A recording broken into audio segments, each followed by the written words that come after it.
আসসালামু আলাইকুম, সবাই কেমন আছেন? আশা করি সবাই অনেক ভালো আছেন। আজকে হচ্ছে কাচ্চি বিরিয়ানি রান্না করব। তো এখানে খাসির মাংস নিয়েছিলাম প্রায় 3 কেজির মতো। নিয়ে হচ্ছে আদা রসুন বাটা, হলুদ লবণ মরিচ গরম মশলা দিয়ে আমি ম্যারিনেট করে রেখেছি। তারপর হচ্ছে এখানে এই যে উম, বাসমতি চাল নিয়েছি 1.5 কেজি, নিয়ে তারপর মাংসটাকে চালগুলোকে ভিজিয়ে রেখেছি। ভিজিয়ে রেখে যে পানি ফুটতে দিয়েছিলাম। তো যখন পানিটা ফুটতে শুরু করেছে তখন চালগুলোকে ধুয়ে আমি হচ্ছে ফুটন্ত গরম পানিতে দিয়ে দিলাম। তো এখানে পানিতে আমি এক চামচের মতো হচ্ছে একটু তেল দিয়েছি, যাতে করে চালগুলো ঝরঝরে থাকে। পাশের চুলায় হচ্ছে বেরেস্তা হচ্ছিল পেঁয়াজের। বেরেস্তা করে নিচ্ছিলাম, যেহেতু কাচ্চি বিরিয়ানিতে বেরেস্তাটাই ব্যবহার করতে হয়, কাঁচা পেঁয়াজ ব্যবহার না করে। তো আমি টু জেড একদম প্রথম থেকে শেষ পর্যন্ত হচ্ছে বেরেস্তাটা ব্যবহার করি কাচ্চি বিরিয়ানিতে। তো আমি মাংসটা ম্যারিনেট করার সময় বেরেস্তা দিয়েছিলাম। তো এই যে চালগুলো 80% সিদ্ধ হওয়ার পর হচ্ছে আমি একটা ঝুড়িতে পানি ঝরার জন্য ঢেলে দিয়েছি। এই তো এখন এগুলো পানি ঝরতে থাকবে, আর এদিকে হচ্ছে তেল গরম করে এখানে বিরিয়ানির জন্য আলু কেটে তারপর হচ্ছে ভেজে নিচ্ছি লবণ দিয়ে। এই তো আলুগুলোকে হচ্ছে আমি একদম মিডিয়াম করে ভাজবো, অর্ধ সিদ্ধ করবো। এটা 50% সিদ্ধ হবে, 50% হচ্ছে যখন বিরিয়ানির সাথে দিব তখন সিদ্ধ হবে। তো এই তো আলুগুলো ভাজা শেষ হয়ে গেলে তারপর হচ্ছে এক পিঠ হয়ে গেলে আরেক পিঠ উল্টে পাল্টে দিব, তারপরে যখন ভাজা হবে এরপরে তুলে নিব।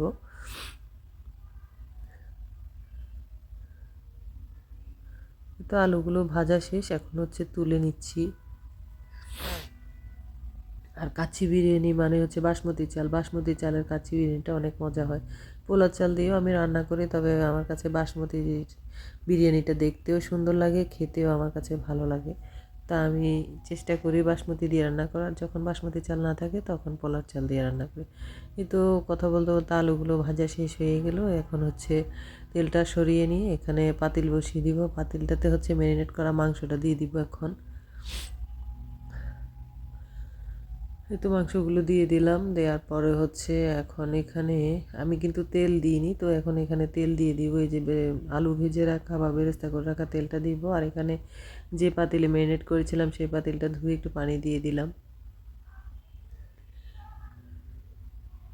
এখন হচ্ছে এখানে এই যে এই আলু ভাজা তেল 1.5 কাপের মতো দিয়ে দিলাম। দিয়ে তারপর হচ্ছে এখন মাংসগুলোকে মিশিয়ে নিব। আর এখানে আমি আরেকটু পেঁয়াজ বেরেস্তা দিয়ে দিয়েছি। তো কাচ্চি বিরিয়ানিতে অতিরিক্ত তেল হলে হচ্ছে নিচের বিরিয়ানিগুলো পরে খেতে ভালো লাগে না। তো একটু তেলের পরিমাণটা সামান্য, মানে একদম সমান সমান হলে তখন খেতে ভালো লাগে। না হলে কেমন জানি, মানে একটু খেলেই পরে কেমন আর খেতে ইচ্ছা করে না। তো এই তো মাংসগুলোকে নেড়ে চেড়ে দিয়ে তারপর আমি ঢেকে দিয়েছিলাম। ঢেকে দেওয়ার পর 10 মিনিটের মতো রান্না করেছি। এখন হচ্ছে ঢাকনাটা তুলে আবারও নেড়ে চেড়ে দিচ্ছি, যেহেতু মশলা দিয়েছি। তো দেখা যাবে যে কিছুক্ষণ পর পর নেড়ে না দিলে নিচে মশলাগুলো পুড়ে যাবে। তো আবারও ঢেকে দিব মাংসগুলো রান্না হওয়ার জন্য। এই যে আবার তুলে নিলাম, তুলে নিয়ে তারপর আবারও নেড়ে চেড়ে দিচ্ছি। তো এইভাবে করে আমি মাংসটাকে মানে একদম প্রায় 1-1.5 ঘন্টার মতো কষিয়েছি। এভাবে কষানোর মধ্যে আমি মাংসটাকে 80%-এর মতো সেদ্ধ করে ফেলবো, বাকিটা ভাপে হবে। এই তো আবারও নেড়ে চেড়ে দিচ্ছি। এইভাবে করে করে আমি মাংসটাকে কষিয়েছি। আর মাংস যত কষানো হবে, যত ভালোভাবে যত সুন্দরভাবে কষানো হবে, ততই মাংসটা সফট হবে এবং খেতে অনেক মজা হবে। এটা আবার ঢেকে দিয়েছি, তারপর ঢাকনা তুলে এই যে মাংসটা কিন্তু এখন 80%-এর মতো সেদ্ধ হয়ে গিয়েছে।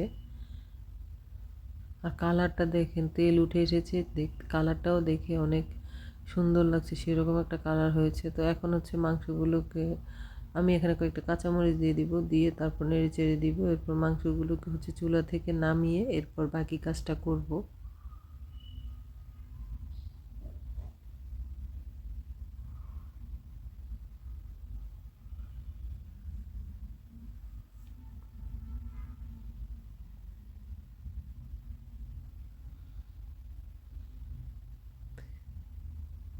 এই তো পাতিলটাকে এখন নিচে নামিয়ে নিব, তারপর হচ্ছে আমি বাকি কাজগুলো করব। এখন এই যে পাতিলে মাংসটা যেভাবে আছে সেভাবে থাকবে, আর এর উপরে ভেজে রাখা আলুগুলো দিয়ে দিচ্ছি। তো আলুগুলো দিয়ে তারপর হচ্ছে আমি চালগুলো দিয়ে দেবো। তো এখানে প্রথমে আলুগুলোই দিয়ে দিলাম, আর আলুগুলো বড়, আমি একদম বড় বড় করে কেটেছি যাতে করে আলুগুলো না মানে ভেঙে যায়, তো সেই জন্য আলু বড় করে কেটে নিয়েছি। তো আলু দেওয়া শেষ।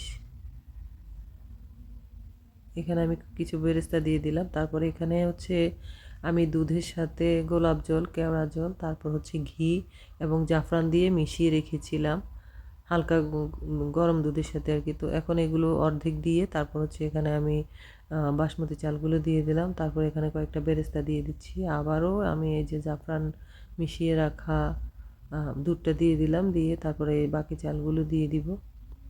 দেওয়ার পরে বাকি যে দুধটুকু রয়ে গেছে ওইটা দিয়ে দিব।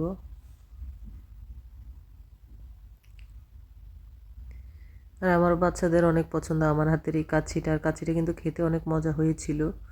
তো অবশ্যই সবাই বাসায় ট্রাই করবেন আমার মতো। এই তো সহজে কাচ্চি বিরিয়ানি, এটা অনেক সহজ একটা রেসিপি। কাচ্চি বিরিয়ানি নাম নিলেই সবাই মনে করে অনেক কঠিন, আসলে তেমন কঠিন না, অনেক সহজ। তবে সব ইনগ্রেডিয়েন্টস আগে থেকে রেডি করে রাখলে তেমন একটা ঝামেলা হয় না।